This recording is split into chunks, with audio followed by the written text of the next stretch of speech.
Guys welcome back to the channel. So और मात्र कয়েক घंटा পরেই বেঙ্গালুরুর এম চেন্নাস্বামী স্টেডিয়ামে শুরু হতে চলেছে এক জমজমাট ম্যাচ।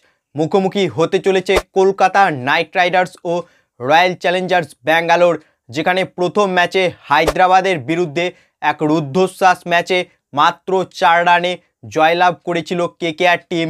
তাই এদিন আরসিবির বিরুদ্ধে কেকেআর টিমে আমরা কি পরিবর্তনের আশা করতে পারি? তো এদিন আরসিবির বিরুদ্ধে কেকেআর টিমে দুটি পরিবর্তন হতে পারে। হ্যাঁ ফ্রেন্ডস, এদিন আরসিবির বিরুদ্ধে আমরা কলকাতা নাইট রাইডার্স টিমে দুটো পরিবর্তন দেখতে পেতে পারি। সেটা হচ্ছে 1 নম্বর, ওপেনিংয়ে এদিন পরিবর্তন করতে পারে কলকাতা নাইট রাইডার্স টিম। বিগত কয়েক বছর ধরে ওপেনিং নিয়ে একটা সমস্যা রয়েছে কেকেআর টিমের, যেখানে একাধিক ওপেনিং জুটিকে তারা বারবার ট্রাই করেছিল এবং প্রথম ম্যাচেও আমরা দেখেছিলাম যে আনএক্সপেক্টেড সুনীল নারিনকে দিয়ে ওপেন করিয়েছিল কেকেআর টিম। তাই নারিনকে দিয়ে ওপেন করার যে সিদ্ধান্ত নিয়েছিল গৌতম গম্ভীর, সে ডিসিশন কিন্তু চেঞ্জ করতে পারে গৌতম গম্ভীর এদিন আরসিবির বিরুদ্ধে, অর্থাৎ নারিনকে দিয়ে ওপেন নাও করাতে পারে এদিন আরসিবির বিরুদ্ধে কলকাতা নাইট রাইডার্স টিম। তাই ওপেনিংয়ে কিন্তু আমরা এদিন আরসিবির বিরুদ্ধে কেকেআর টিমে পরিবর্তন দেখতে পেতে পারি। সো ফ্রেন্ডস, তোমাদের কি মতামত? আরসিবির বিরুদ্ধে কেকেআরের ওপেনিংয়ে কি পরিবর্তন করা উচিত? তোমাদের কি মতামত এ বিষয়ে তা কমেন্ট করে জানাও।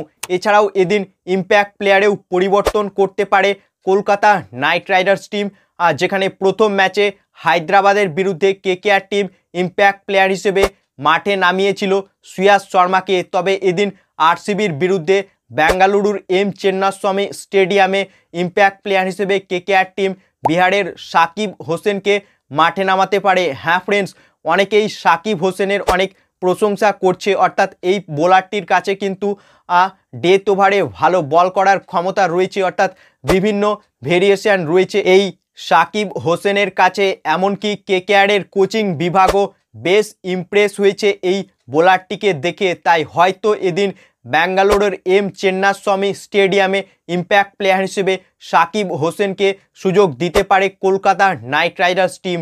তাই আরসিবির বিরুদ্ধে এদিন কেকেআর টিমে আমরা দুটো পরিবর্তন দেখতে পেতে পারি।